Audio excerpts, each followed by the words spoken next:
अगर कोई आपसे कहे कि मोदी और योगी की नाक के नीचे फर्जी दूतावास चल रहा था, तो आप यकीन करेंगे? कोई नहीं करेगा। कोई कहेगा कि दूतावास कोई कैसे चला सकता है?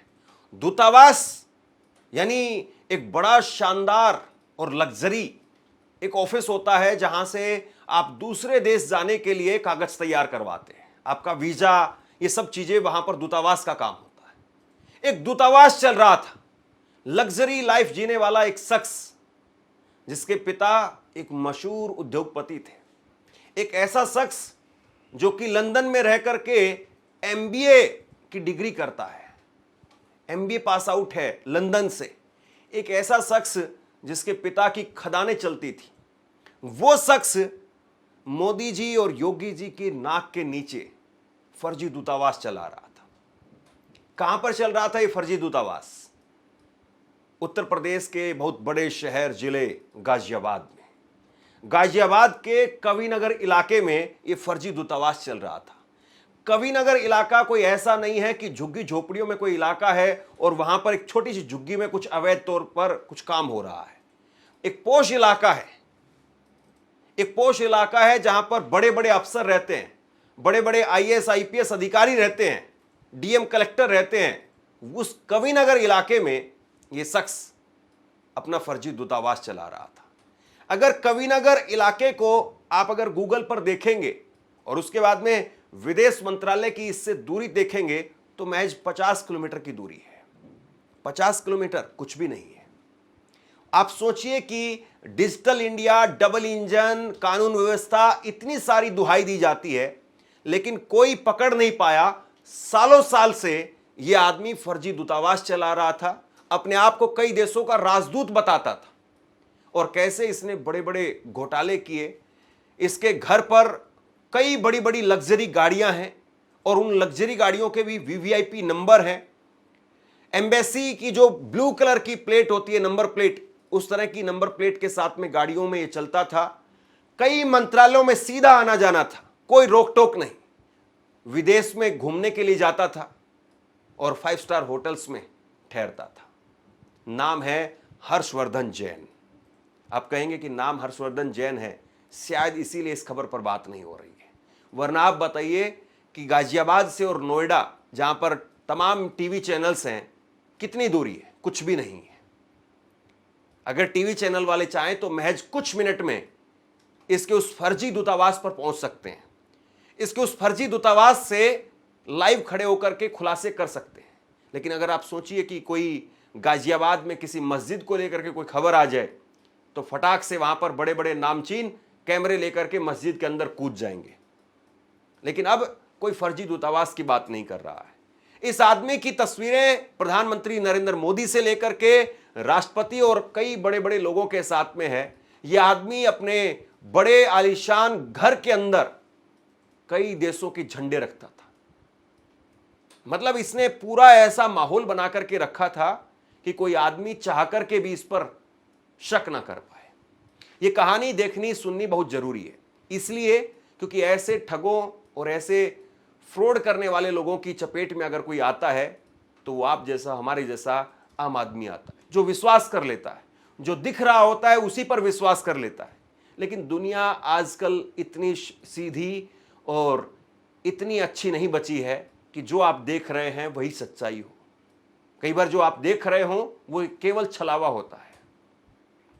हर्षवर्धन जैन, इसका बेटा 12वीं क्लास में एक प्राइवेट स्कूल में पढ़ता है। हर्षवर्धन जैन के पिता जेडी जैन, वो एक उद्योगपति थे, मार्बल्स का काम करते थे। राजस्थान में 2 बड़ी बड़ी माइनिंग थी, अच्छा खासा काम धंधा था।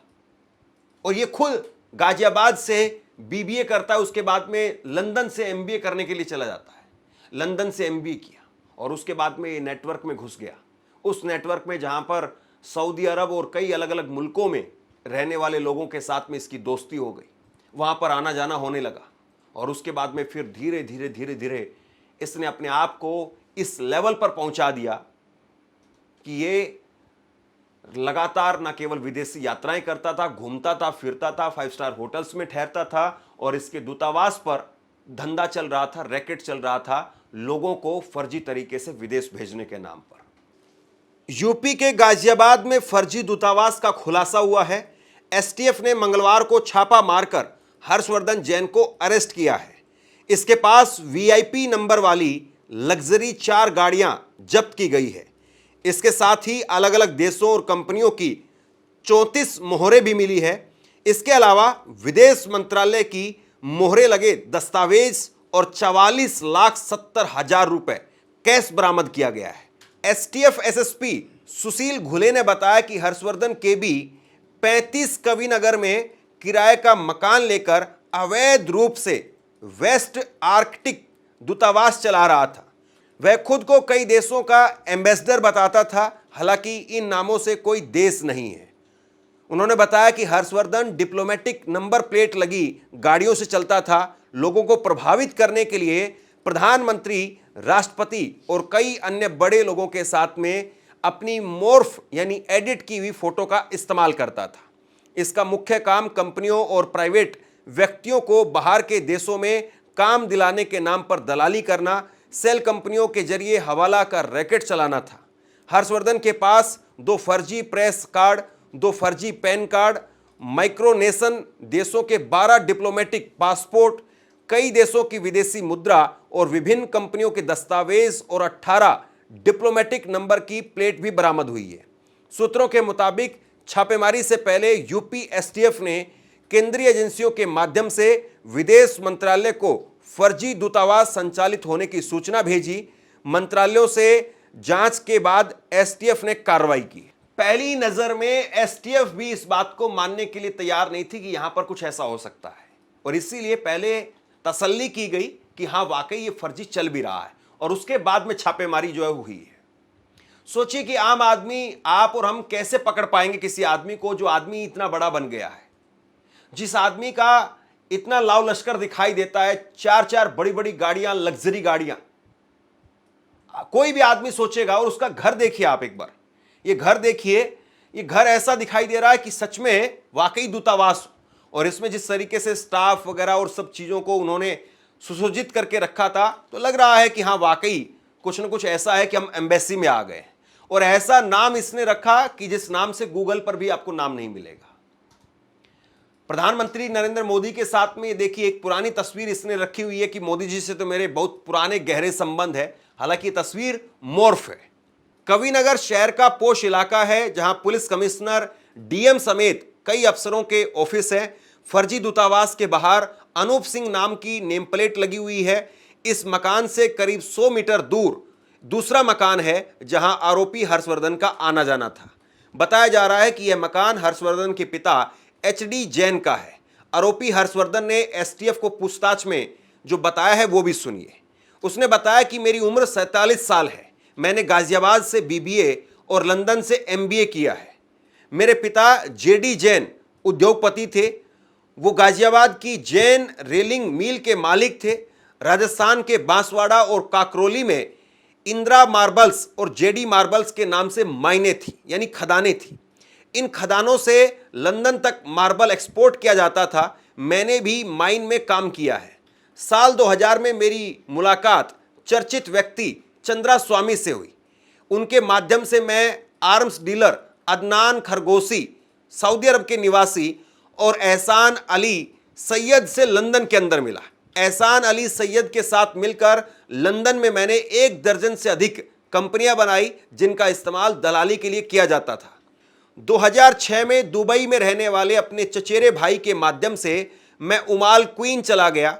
वहां मैंने सफीक निवासी हैदराबाद इब्राहिम अल बिन शर्मा निवासी दुबई के साथ में मिलकर के और भी कंपनियां बनाई, और इनके जरिए अलग अलग देशों में काम दिलाने के नाम पर दलाली करने लगा। इससे मुझे अच्छा पैसा मिला।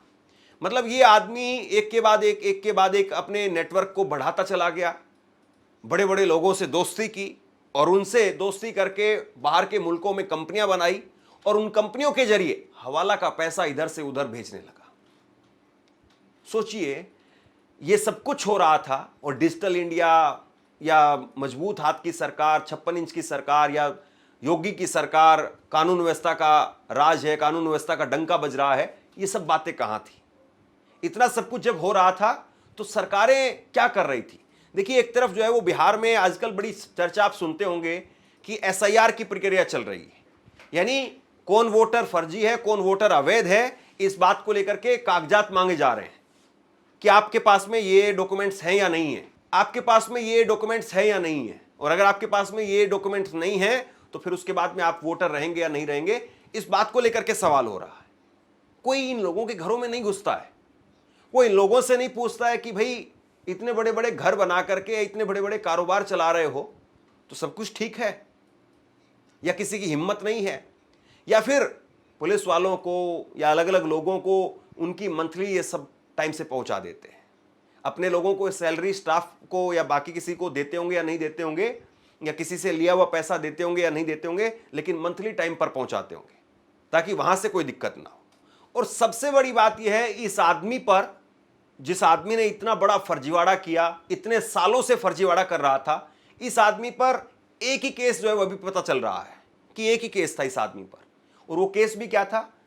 इस आदमी पर केस ये था कि इसने एक माइक्रोफोन चुरा लिया था एयरपोर्ट से, ये माइक्रोफोन जो है वो लेकर के आ गया, और जब ये लेकर के आया तो इसने घर ला करके उसको ऑन किया तो उसकी जीपीएस की लोकेशन जो है वो तुरंत पहुंच गई, और उसके बाद में पुलिस इसको लेकर के गई, दिल्ली पुलिस ने इसको गिरफ्तार कर लिया था। और बाद में फिर पता चला कि नहीं, इसने ऐसा कोई गलत काम नहीं किया है, भारत के खिलाफ जो है कोई ऐसा काम नहीं किया, यानी देश विरोधी कोई काम नहीं किया है, तो इस आदमी को छोड़ दिया गया, कितने हल्के में छोड़ दिया गया। और उसके बाद में ये इस आदमी ने ऐसे अपने आप को जो है वो ग्रूमिंग की, ऐसे अपने आप को जो है वो ढाला, इस तरीके से अपने आप को आगे बढ़ाया कि कोई इस पर हाथ नहीं डाल पाया। ये खुद बताता है कि मैं मंत्रालयों में जाता था और मुझे कोई नहीं रोकता था, अलग अलग राज्यों में मैं सफर करता था, मुझे कोई नहीं रोकता था। गाजियाबाद में फर्जी दूतावास चलाने वाले हर्षवर्धन को लग्जरी लाइफ पसंद थी। कारोबारी परिवार से ताल्लुक रखने वाला हर्षवर्धन अक्सर दुबई, दक्षिण अफ्रीका, पेरिस, लंदन, सऊदी अरब घूमने जाता था, महंगी कारों में चलता था, 5 स्टार होटल में ठहरता था, खास तरह के राजनयिक सूट पहनता था, जिससे वह एक असली अधिकारी जैसा लगता था। इसकी आड़ में सेल कंपनियों के जरिए हवाला का रुपया विदेशों तक पहुंचाता था। और ये खुद बता रहा है कि मंत्रालयों में वीआईपी की तरह से मैं जाता था, कभी गाड़ी नहीं रोकी गई। हर्षवर्धन जैन ने पूछताछ में लगातार अपने बयान बदले, कभी वह अपने ऊपर लगे आरोपों से इनकार करता, फिर साक्ष्य दिखाए जाने पर एजेंसियों को गुमराह करने वाला बयान देता। इतना जरूर सामने आया है कि फर्जी दूतावास चलाने वाले हर्षवर्धन की दिल्ली के कई मंत्रालयों में सीधी एंट्री थी, जो अलग अलग गाड़ियों से वीआईपी की तरह मंत्रालय तक पहुंचता था। उसने बताया कि कभी भी किसी भी शहर में मेरी गाड़ी को रोका नहीं गया, न ही किसी ने फर्जी समझा। हर्षवर्धन ने पूछताछ में यह भी बताया कि फ्रांस से मैंने पीएचडी की डिग्री हासिल की थी। एटीएस ने खुद माना है कि यह शख्स मंत्रालयों में अपनी पहुंच रखता था, और इसी वजह से यह आदमी कभी पकड़ा नहीं गया। सोचिए कि कभी कोई अधिकारी अगर गया भी होगा, कभी किसी ने ईमानदारी दिखाई भी होगी, या कभी कोई शिकायत इसके खिलाफ किसी थाने में गई भी होगी, और वहां से कोई फोन या कोई अधिकारी इसके पास में आया होगा शिकायत लेकर के, तो ये फटाक से दिल्ली फोन पर बात करवा देता था, किसी भी मंत्रालय में फोन पर बात करवा देता था, या किसी बड़े अधिकारी से फोन पर बात करवा देता था, और उसके बाद में शिकायत करने वाला आदमी गायब हो जाता। वरना आप बताइए कि एक आदमी इतने ऊपर तक चला गया फर्जीवाड़ा करके, क्या कोई आदमी इसके खिलाफ शिकायत लेकर के नहीं पहुंचा होगा? जरूर पहुंचा होगा, लेकिन शिकायत सुनी नहीं गई। इसकी पत्नी, वो भी बड़ी कारोबारी है, गोल्ड का कारोबार करती है इसकी पत्नी। 2.5 घंटे की पूछताछ में जांच एजेंसियों को पता चला है कि हर्षवर्धन जैन की पत्नी का दिल्ली के चांदनी चौक के पास में एक बड़ा ऑफिस है। वह गोल्ड और चांदी का बड़ा कारोबार कर रही है। परिवार में हर्षवर्धन का एक बेटा है जो गाजियाबाद के एक प्राइवेट स्कूल में 12वीं की पढ़ाई कर रहा है। पिता जेडी जैन उद्योगपति है। एजेंसियों को भी इनपुट मिले हैं कि वो ministry of environment and forest department में एक रिटायर्ड अधिकारी हैं। हर्षवर्धन ने पूछताछ में बताया, साल 2012 में जब दिल्ली मंत्रालय के इनपुट पर मेरे घर से सैटेलाइट फोन बरामद किया गया था, उस समय मुझे थाने में पूछताछ के लिए लाया गया था, लेकिन मेरा देश विरोधी गतिविधियों में कोई रोल नहीं था, मुझे छोड़ दिया गया था। तो एक कहावत आपने सुनी होगी कि सांप को दूध पिलाना। ऐसे आदमियों पर अगर उस वक्त में ही कार्रवाई की जाती, ऐसे आदमियों को अगर समय रहते रोका जाता, तो ना जाने कितने लोग बच जाते। और अब भी सवाल इस बात का भी है, अब भी क्या इसकी गहराई से तहकीकात हो पाएगी? क्या इसको वाकई सजा मिल पाएगी, या ये आदमी फिर से अधिकारियों को भी चूना लगा करके, अधिकारियों को साथ में भी ठगी करके फिर से जो है वो फरार हो जाएगा? सवाल इस बात का है। आप क्या सोचते हैं नीचे कमेंट बॉक्स में लिख करके जरूर बताइए। इस खबर को शेयर कीजिए। धन्यवाद।